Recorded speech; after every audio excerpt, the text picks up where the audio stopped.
having such terrible thoughts, you'd say that it won't happen. But you said you'd help and you haven't. I've been cutting everyone off, get a head start on my run. I won't be your sheep, your coin, or your son.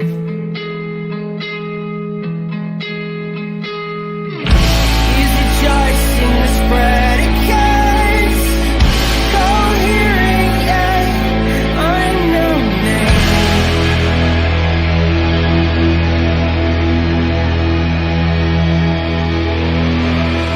Oh, can you put me in coach? 'Cause I was born for this language game.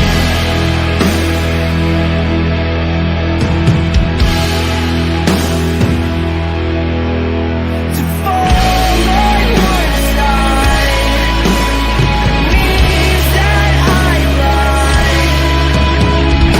On the other, I would die. I just crucify. I just crucify. I just crucify. I just crucify.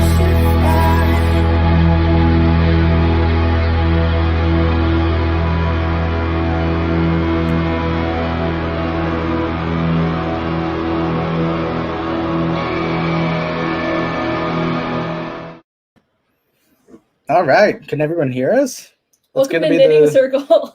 Yeah, welcome to our knitting circle. Crocheting circle. Oh yeah, I made that one too. Yeah, that's Ooh, Jorge wow. the alpaca. He cheers us on while we write. So this is a baby blanket for Hayden's baby, Hayden Clark of Help Me Believe. So It was in the chat. cross promotional purposes. So we have nothing to do with that show. We just like Hayden. Well, we've been. I guess I've been on several. I guess times, you but- have. I was on twice because I made that first video, the Lee Strobel one that ruined my life, and then I made and then some I'm trying really hard not to swear. I wrote an article about how I don't believe Jesus was resurrected because of that debate with Lycona. So You don't, right? No, Jesus was not no. raised yet. That's what I thought. which is That was my. not what I said. That was my takeaway. Hopefully everyone can hear us okay. Yeah. Let us know how we sound. Yeah. Can you hear us? Also, you'll all get wrenches later. Sorry, there's just nothing to moderate right now. Yeah. It's just us and a bunch of people we're on a first name basis with. Well, welcome everybody to Apocalypse Here, Christianity you can live with. Cheers, everybody. Cheers. Cheers. All right, so we're doing it. We have a Help Me Believe just said Squirtle, which he's wrong about. Yeah, Oh, it's there you go. Bulbasaur, There, no, yeah. yeah, you're correct. Bulbasaur is exhibiting proper pandemic protection. So, Right. Yeah. So Bulbasaur will probably join us in most of our streams back behind Yeah. us. He's our one and only child in this household. Well, we have a cat. That does not count. Anyway, I have a cat. yeah, you have a cat, but I'm forced to parent. You have a I stepcat. have a stepcat, yeah, Mhm. who hates me, Yeah. which is good. It's good to have a contentious relationship with an animal that has tons of sharp features Yeah, that can hurt you. So, I remain convinced that "don't declaw your cats; they'll become biters" was a line that cats came up with to give them right, more cats weapons. definitely wrote that. Because my cat will just walk in the room and just bite us for no reason. She's not declawed; she's just terrible. She's just a terrible animal. That's right. Yeah, so cats are really more like roommates. Yeah, but they don't pay Obviously. rent. It's true. They're actually like terrible roommates. They're the worst who don't, roommates. who don't have a we job. buy all their food. They and eat all don't their pay food. Yeah. They knock things over. Yes. That's so, right. Anyways. So anyway, welcome. So what do you guys want to talk about? You know, this is Christianity you can live with. So we just thought this would be an open space for people to raise topics they're interested in theology, in Christianity in practice. We brought some stuff we've been thinking about just as Christians, but we can Sort of. Well, I was reading a Judith Butler interview before I sat down, so Oh, nice. I could spout off on Judith Butler. That's fine. So, yeah, let's see yeah. if people have any questions for us in the chat. Yeah. But yeah, we're kind of doing this just to do a test stream. We Yeah, don't really know what just we're see how doing this at goes. all. Yeah, I've done a couple of videos, but this is our first live stream. yeah. So I'm Going glad so well. I'm glad it's actually working. I was afraid of that. Let's see. Yeah. Well, what should our first discussion be? I feel like this is just like at home with Laura and John, like just a camera into our lives. Just what are No one Yeah. really wants to hear what we talk about. No one wants to hear what we talk about. No. Well, no. I mean, no one wants to hear what we talk about when we have a camera off. It's normally very stupid. But I was thinking, like, what? But we do talk about interesting things sometimes. I think so. Sometimes. Sometimes we talk about theology. We talk about politics. Yeah, we do. Yeah. Talk Do you about want philosophy. to bring up what you were? Well, I mean, I was actually thinking. I mean, this might not be an intuitive thing for a theology for a Christianity you can live with show, just because it's not explicitly theological. But of course, I think part of what I'm getting at when I talk about the whole Christianity you can live with idea is that from a religious perspective, every issue we talk about in life, every issue we deal with is theological, and our theology comes to bear on everything. So I was actually thinking today about University of California had another case of the racial fraud phenomenon of professors misrepresenting themselves as a race other than what they are, and then getting activist cred or publishing cred during that. I don't have oh, that's a good question. We got a question on impassibility. Yeah. I actually feel like this is just like my half-baked thoughts on this as an academic. I think one thing I find particularly frustrating about this phenomenon, in spite of the fact that it's dishonest and it's often very manipulative, and it hurts people. People feel harmed when they have a relationship with you that's been under false pretenses. It hurts the African American community or whatever race you're passing yourself off as. But I think what I find particularly frustrating about it is that as a teacher who is white, is that the proper role for a teacher who is interested in African American literature and African American philosophy and theology is just to teach it. Like, I don't understand, and I actually think that it would be a wonderful thing for our universities if more white professors who found themselves really engaging with African American literature, would work with African American scholars and incorporate the stuff into their syllabi. And I feel like some of the stuff arises from this false idea, this false narrative that this literature is somehow not something you can teach if you're not from that group. And I see this all the time with women's literature courses, that people will be really surprised when a man is teaching a women's literature course, or you'll see the roster for a women's lit course, and everyone in the class is a woman. And I just get really frustrated with this, because it actually seems like making this stuff more a part of everyone's syllabi and a part of everyone's college experience when they go to school. That just seems like an inherent good to me. So yeah, the school where I got my graduate degree, Wheaton College, their women's lit course is taught by a male professor, and his syllabus is fantastic. I've heard really good things about it. Again, the sign-up list seems to be still stubbornly mostly women, but I don't know. I find that really frustrating, because I think you can incorporate a wider range of literature than has historically been on syllabi into your class, even if you're white. And I find that, I don't know, it seems like a really dishonest way to approach something when you could just do something that I think is very ethical and also good for universities. So, but anyways. Yeah, I mean, it's coming from, I think, the perception of being a part of that group about which those things are. So, in terms of African American studies or Jewish studies, people perceive that as especially white people perceive that as being something There's that almost like a sort of secret gives club you approach well, and it gives for you white like people. Yeah.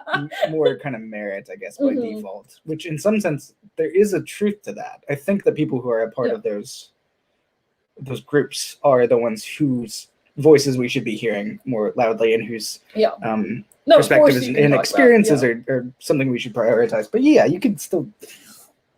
Yeah, I agree with you that I don't understand why people go so far as to lying about who they Yeah. are, right? right. I mean, yeah. I think it's that really unhelpful secret club. I like Yeah, way good. of framing this. That if I was part of the club, then I could talk about this and I would never have to be criticized. Which, for one thing, is not true. You know, Right. like African American literature scholars still disagree with each other. Absolutely. And you know, and also there's no reason why you can't just really commit yourself to studying this material and presenting it well to your students. Right. So but yeah, so we got a question in from Shannon. Thoughts on impassibility and emotion in God? Can God feel negative or immoral emotions? You want to? yeah, give it a I go? mean, I don't know if I know the arguments for divine impassibility really well. I think I've been thinking about this. Sorry, beer. Welcome to our home. But I think one challenge I find to it is, you know, I've actually been working on a little script for this channel, on a video I've been wanting to make for a really long time, and I've never had really an outlet for it, is on the problem of evil in fiction. Basically, like how do fiction writers deal with the problem of evil? And I think some of my favorite books that really deal with problem of evil as a theme deal with the subject, and again, it's not really a true answer to the problem of evil, but they make sense of it by framing God as a suffering God, like God who suffers alongside people. So the two books I can think of, and then a movie adaptation, is The Sparrow by Mary Doria Russell. Mary Doria Russell. Mary? Is that her first name? You don't know? Have you read The Sparrow? Yeah, I don't remember what. Oh, okay, all right. Yeah. Okay, but anyways, or the title "The Sparrow" is taken from the phrase in the Gospels about how not a sparrow falls to the earth apart from your heavenly Father, but the sparrow still falls. That the Father is aware of and he's invested in the sparrow, but the sparrow still falls. So, you know, like God is aware of and investing in suffering even when he doesn't act to prevent it. And then there's a really similar motif happening in the book Silence, by, I should have looked this up before I brought it up, by... It's a good movie. Where's my phone? Where's my phone? It's a good movie based on There is a good movie based directed on by it. Scorsese. The movie is directed by Scorsese, starting in... Hang on, okay. Adam Driver. And Adam Driver, Adam Garfield and Adam Driver. Who wrote Silence? We're running such a professional operation here. This is good, guys. We prepared a lot, clearly. Shusaku Endo. Endo. I knew Endo I had on the tip of my tongue. Yeah. But okay, Endo. Shusaku Endo, which is a novel about priests who go to Japan in the 1600s. They're from Portugal and they go to Japan to try to find their mentor who has apostatized and left the faith. And when they get there, they find it's because of this really brutal persecution that's happening of the converted Christian peasants. Also, if I could interject here, the movie is friggin' fantastic. It is so good. If you have not seen Silence, it is so good. If you don't take anything else away from this, go rent Silence tonight.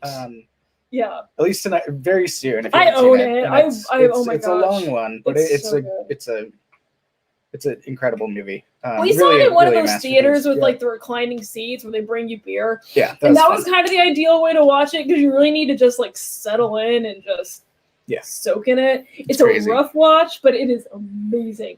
But yeah, there's a really similar idea happening in Silence, where the silence of the title is God's silence in the face of the suffering of Christians, and trying to not get into spoiler territory, but the way the story kind of makes sense of that is framing God as not intervening or overseeing the suffering of the martyrs, but actually engaged in it with them, that God is actually suffering with them, and that God is never silent because he is present in the in the experience of the martyrs.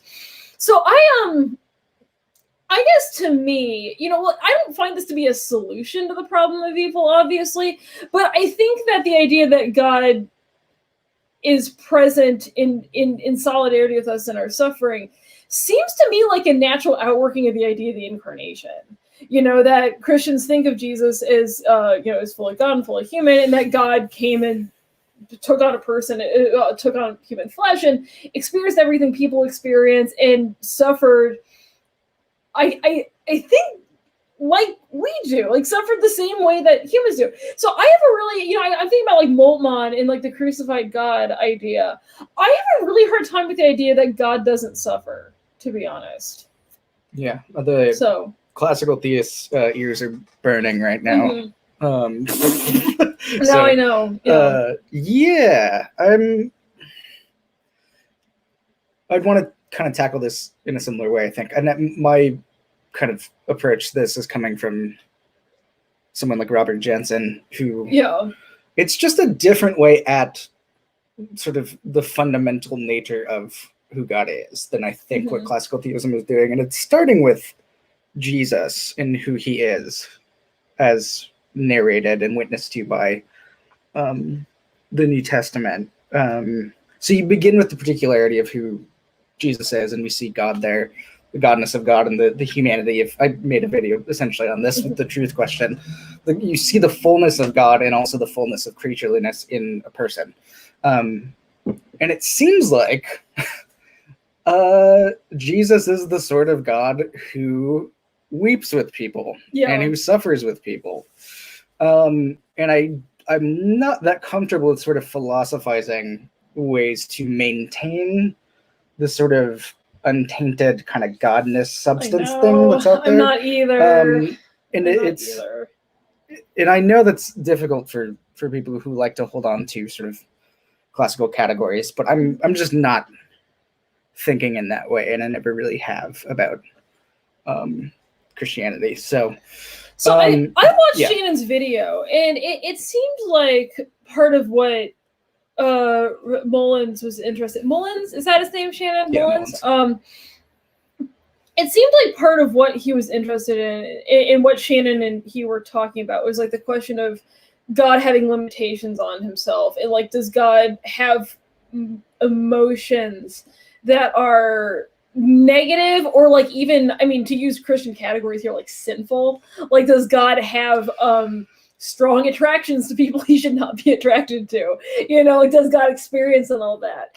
And I think part of, because the way Shannon framed this, and I think that this is an interesting question, is does that put limitations on God, and does that threaten sort of the omni ideas of God? That if God can't do X, Y, Z, like if God can't sin, or if he can't feel this way, does that mean that God has limitations? And I think this is, I think where I would want to push back on that is the idea that God experiences freedom and sort of the libertarian understanding of freedom, right? That like God has sort of this is something that you've worked on, I know, like what, that determinism and freedom is not the same thing as being able to do anything, but being able to do something that is in line with goodness. With the good. Right.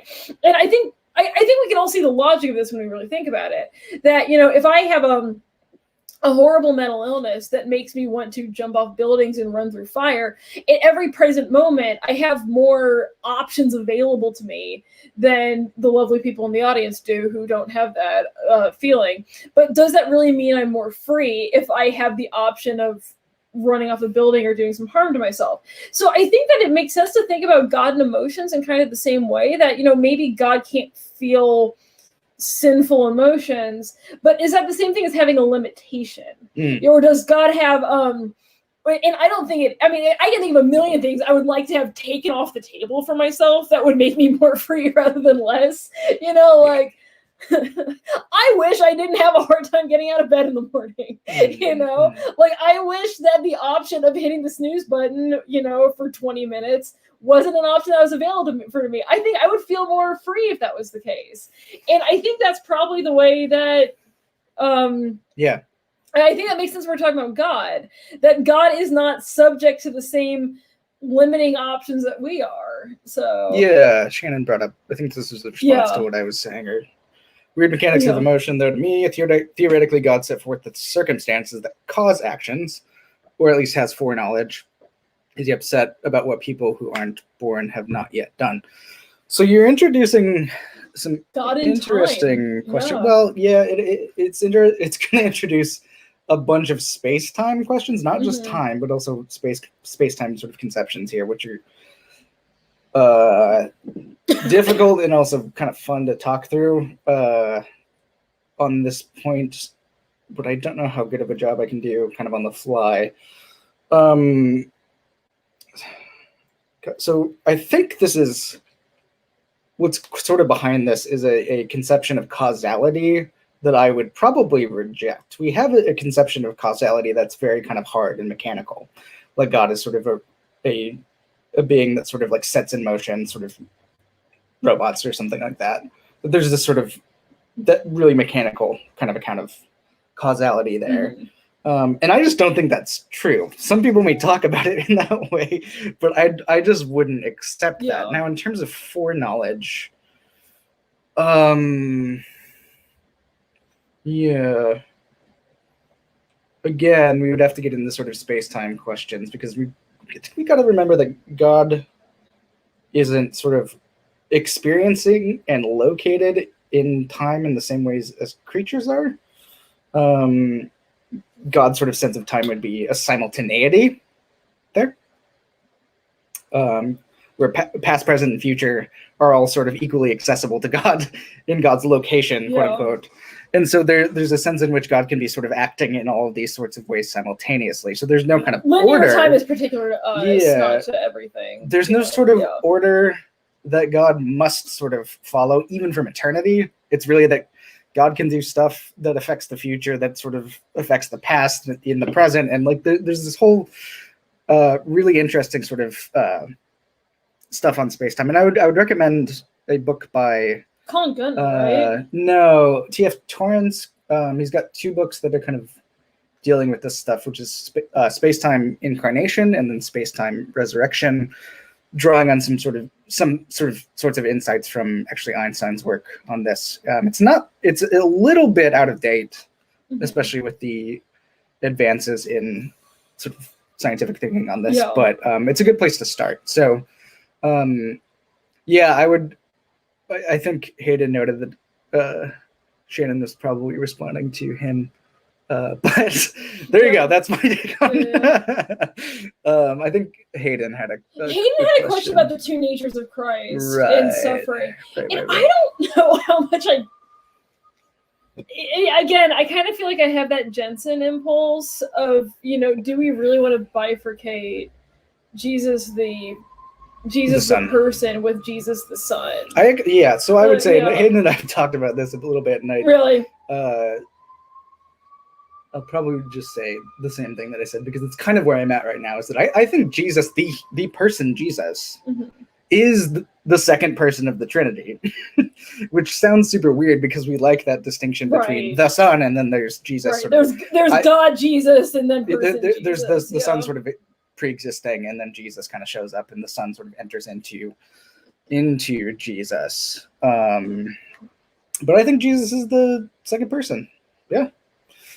Shannon just asked, what are Christ? So great question. Christ's 2 natures are divinity and humanity. So how do we make sense of Christ's divinity and Christ's humanity? Traditionally, we talk about this in terms of hypostatic union, where they're united. They're distinct. We can identify them as distinct. They don't collapse into one another. And they're not confused or mixed together, but they're inseparable at this point. And I would just say that I just think the person Jesus is the second person of the Trinity. I like to keep a very close relationship there. Yeah, so that's kind of how I would handle that. You know, have you ever crossed yourself? They say that the way you cross yourself is like it's, genuflect? Yeah, no, seriously. That when you cross yourself, you have your three. I don't do that. I'm too proud. I'm a confirmed Anglican, actually. So I'm the sacramental side of Catholic? this. Catholic light. Yeah. I'm the sacramental side of this marriage.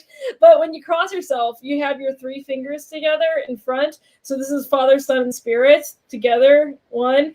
And then the two distinct fingers that are down here, they're the two natures of Christ, humanity and his divinity.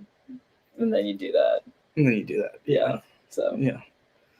But yeah, so that's what the two natures are referring to. And I'm wanting to keep them together. And no, I think that makes the most sense. I think Hayden would be so. Let's see. I think that's the path to maintaining immutability with the incarnation, but I'm the odd duck in this room. I think he's referring the idea to that if Jesus is the person, he grows up and he learns to read, does that threaten the immutability of God? Well, yeah. Do we care? So because I think I'm wanting to hold on to the hypostatic union too. Yeah. I'm just it's affirming a closer union. Yeah. Which I think is fine. Man, I just, as far as someone who's been involved in sort of academic study of theology in the New Testament, I just don't.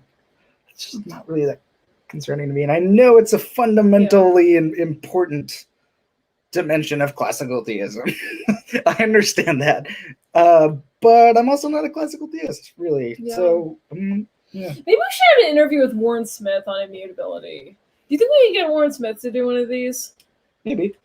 I don't know. He seems like the guy who would know this stuff. Yeah. But he's a good guy, too. I like Warren. So this is where, so Hayden coming in with Jesus' humanity underwent change, in other words, and not his divinity. Is Maximus the Confessor So at this point, I just don't think you can, at least where I'm coming from conceptually and theologically, I can't really commit to that something that's affecting Jesus can only affect one nature and not the other. The union is so close that simply can't be the case for me. And that's kind of what I would say about that. But I would say that as committing a separation instead of a distinguishment, which is not what we want to do. What saying that something only affects one nature of Jesus and not the other commits to a separation that I'm not comfortable with. I would say that we can distinguish between them, but we can't separate them.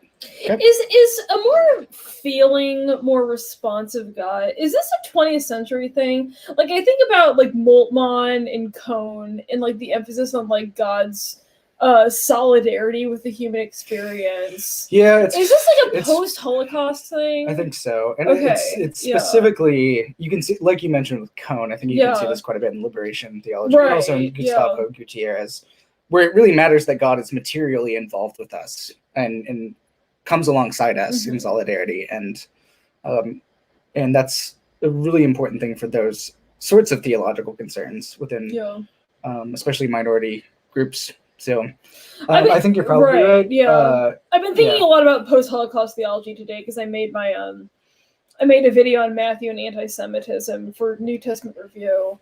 I actually made it for a professor friend of mine who is teaching at Florida State. I'm making some videos for his class to discuss. So I've been thinking a lot about post-Holocaust theology and how we deal with that stuff. And it seems to me that that's something that sort of creeps in after some, like significant 20th century trauma. Like, and again, I see it coming up with things like the sparrow and silence. The idea that the only way to make sense of these things is the idea that God's somehow in it with us. I mean,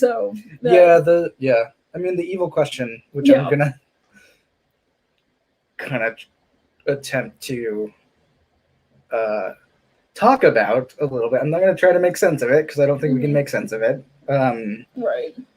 in the video that I make on the problem within that little gospel mini series, and maybe we can talk about this a little bit and get some questions about this. Is I think there tend to be two ways theologically that people try to address the sort of origin of evil.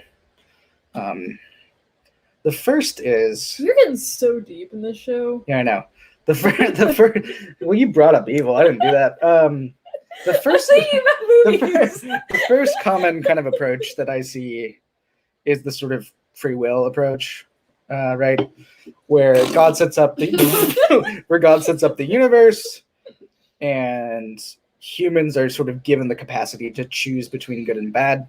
And sin sort of comes into the world, and evil comes into the world because people choose the wrong decision. They make the decision for the bad instead of the good. So all we can really say is it's kind of a shame that we've been given this capacity and just completely screw it up most of the time. The other one is the sort of deterministic approach, which is kind of the opposite.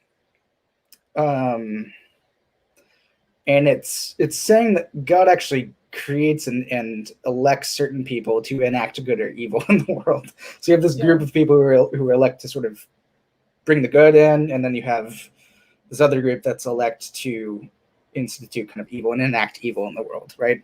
I think the problem with both of these approaches is that the origin of evil is ultimately God for both of them, which is not it's a bad problem to be in, right? In the first one, God sets up the universe in a way that's so fragile that people can just screw it up so easily, right? And all we can say is, like I said, isn't it a shame that the universe is set up in such a fragile way that we just mess it up and then introduce evil and so on and so on, and we keep doing that over and over again. And then the other one is more obvious, which is that God literally determines evil to exist in the world through certain people. So God just seems kind of worse than Satan at that point. God is a pretty, evil entity, I think, on that approach.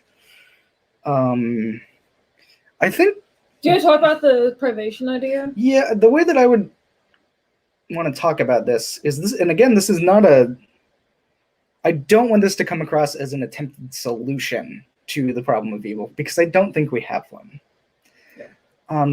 What I would say kind of tentatively is that the only way that we can really talk about evil is in terms of privation or notness. So Bart has a German sort of phrase for this, which is das Nichtige, which is essentially untranslatable in English, and it means something like notness or knownness. Evil doesn't have an origin from a theological perspective, or at least I think a good theological perspective. We don't have to specify the origin of evil because it is notness. It doesn't come from anywhere. God doesn't determine it. We don't bring it in necessarily in a sort of causal way. It doesn't have an origin. And that, I think, helps us with not falling into either the free will or the determinist kind of problems and the theological issues that are sort of introduced when you commit to those. Yeah, Hayden just said I'm a Thomist. Yeah, Augustine said it first. Oh, did he really? Yeah, it's Augustine. But yeah, Thomas does something similar with that. Yeah. But I'm specifically talking about it in terms of knownness or notness. There's no origin. We can't talk about it in terms of origin. And part of the reason why it's so difficult to talk about evil is because our language and our categories for things that are good in creation. So when we're using language to talk about the good things that God has created, we can't really use those to talk about something that's uncreated and chaotic and irrational, right? So it makes sense why I think that's probably the only way that we can refer to it. Again, this isn't a solution, but I think what it does is it allows us to concentrate not on where evil came from, but how evil is actually affecting us here Yeah. and now. Yeah. That's where our primary concern should be. I think. With evil, so yeah. I don't know if you have anything to say. I really don't. I got on this just because I was thinking about books and movies and the problem of evil, and I thought that it was an interesting tie-in to the question of God emotions. But yeah, I think I think all that fits better with a God who sort of lives in solidarity with Das Nickida, or lives alongside us, and that makes a lot more sense than evil is a thank God. We got some motorcycles outside. Yeah, it's Mad Max outside. Sorry, y'all. But yeah, I think the question that would arise from certain people who are kind of skeptical of this approach is that why does God even allow this in the first place, right? Again, this would get to an issue of space-time. I think God has solved this problem really in definitively. It's just that we're located in a different position within space and time instead of seeing it in terms of simultaneity. So from God's point of view, there's sort of a simultaneity there. It's happened, it's concrete, it's real, it's true. We're just kind of lagging behind that in terms of our contingency in our infinite sort of God does not do that. Yeah, in our not infinity, our finity. Finitude. Any other questions? I thought of something else I wanted to talk about, but it's really trollish. Why? Huh? What do you mean? This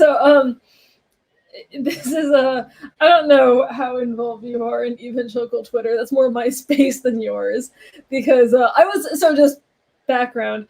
I was raised a lot more conservatively than John was on the religion front. John was raised with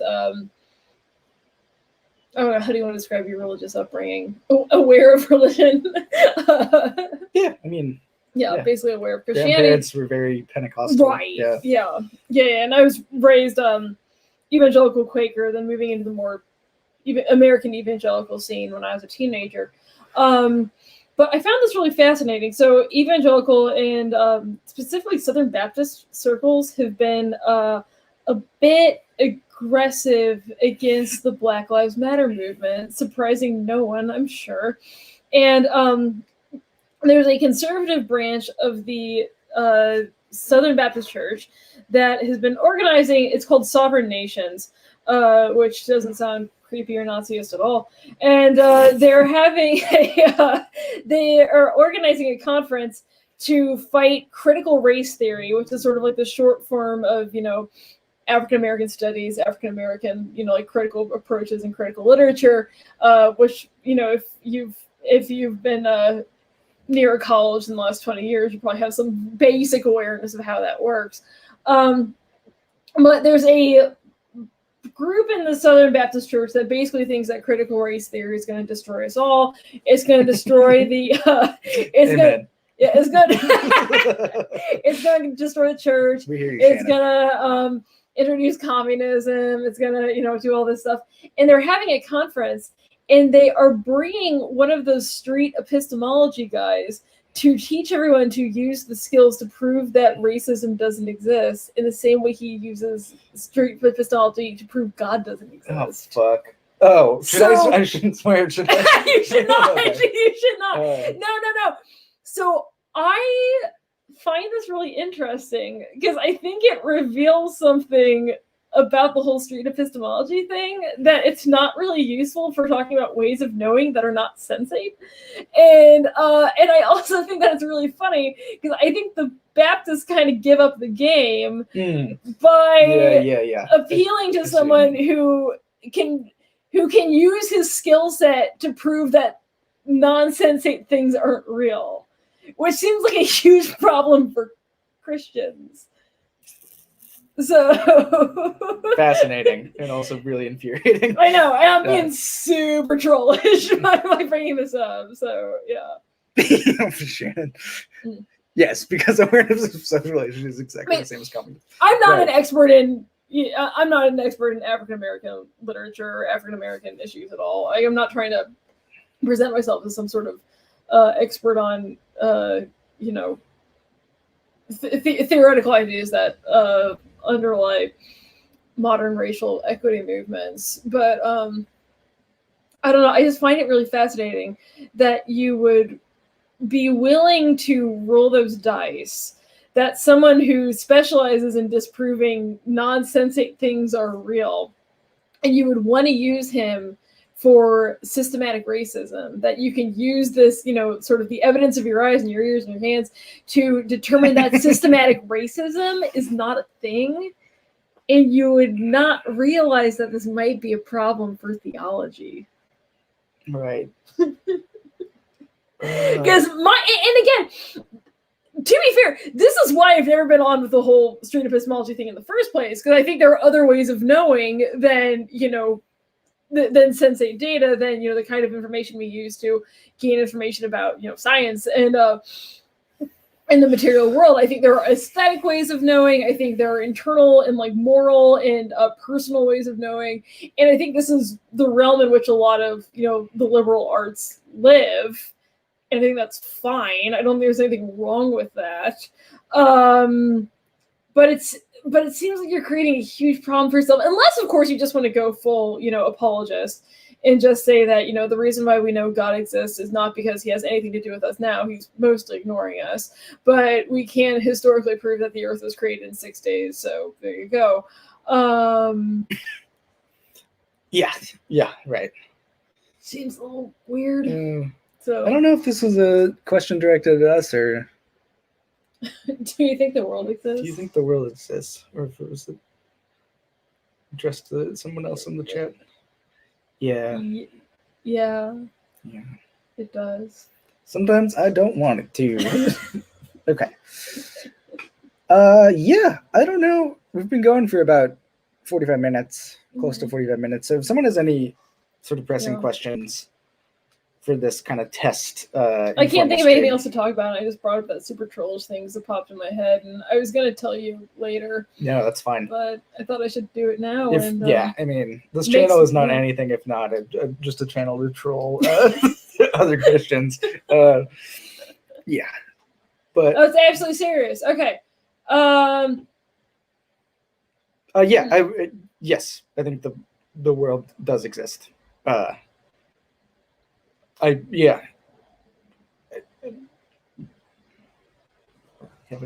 the world? Like the earth? The cosmos? The realities? But yeah, I would just say yes. Let's see. Still waiting for more Judith Butler. Oh, I just had that article up on Judith Butler interview, but do a weekly Laura Twitter review. Just Laura talks about what she's seen on the internet that's making her mad. That'd be fun. That could just be a part of the RCIM show. Fired 10% of its staff, requiring them to sign NDAs. Wow. Yeah, there's something going on there. I guess we're just plunging at the deep end of the show. Whatever, I'm having a beer. Yeah, there's something crazy going on there. This is a good question. Lay-level introduction to New Testament studies. Well, there might be a podcast and YouTube channel that can help you out on that front. There's not. New Testament review. Check so when I'm not goofing off with my husband and making ridiculous... This is a very serious channel. Okay, sorry, this is super serious. How dare you? When I'm not being super serial on this channel, I co-host a show. It's a podcast called New Testament Review, where we review important articles in New Testament studies over the last 30 years. You can find that on iTunes or wherever you get podcasts. And we also have a YouTube front where we've been making video lectures for people who might be interested in just various topics in New Testament studies.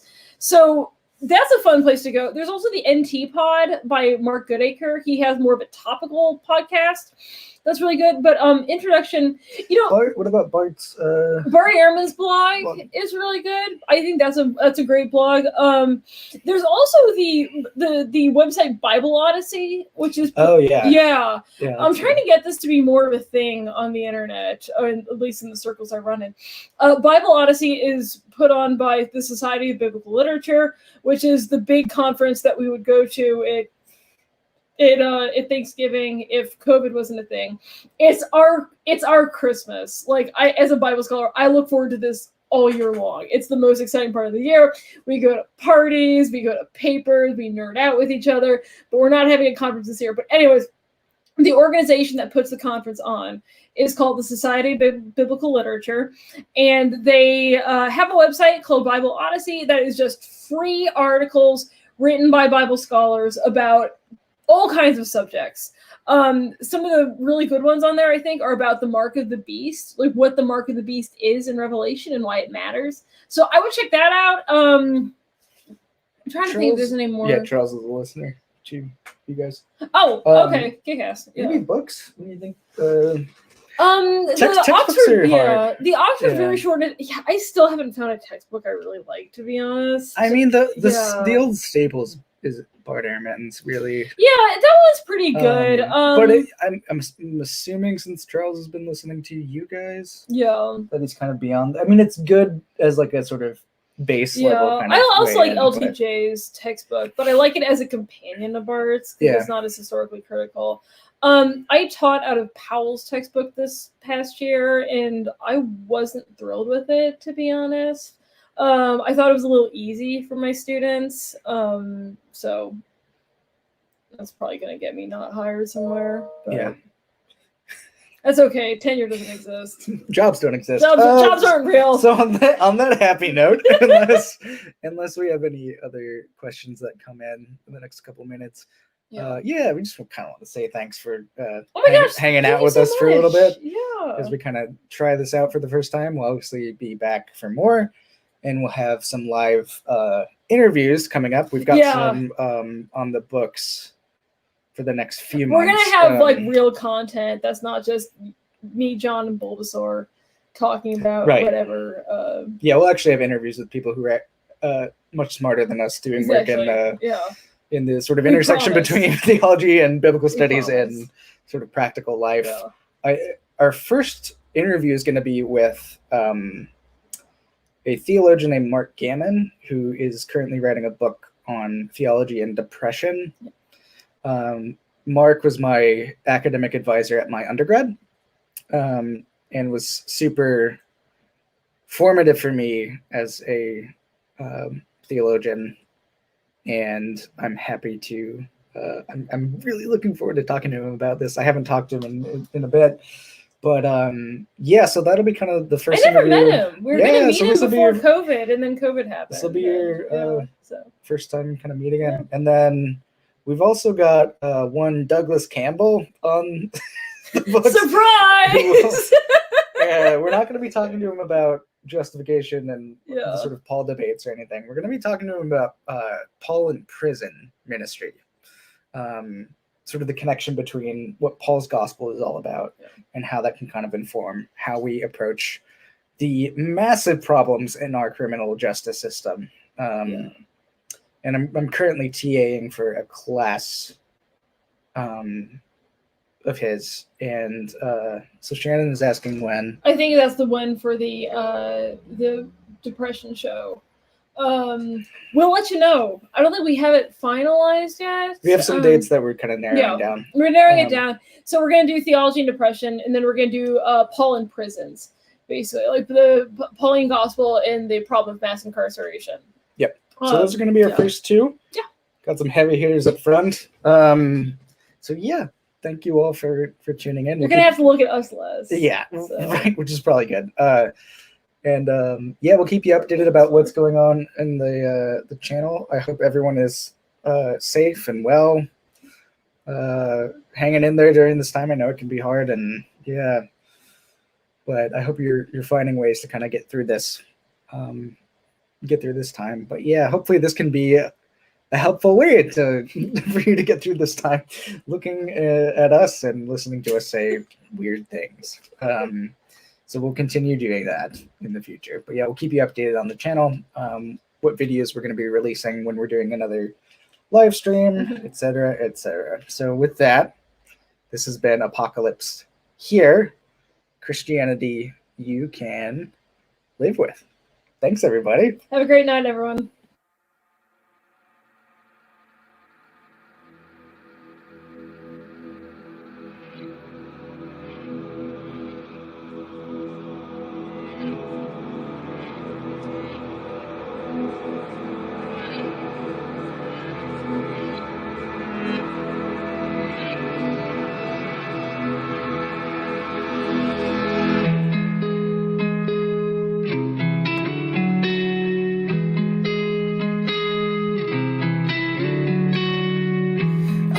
Having such terrible thoughts, you'd say that it won't happen, but you said you'd help and you haven't.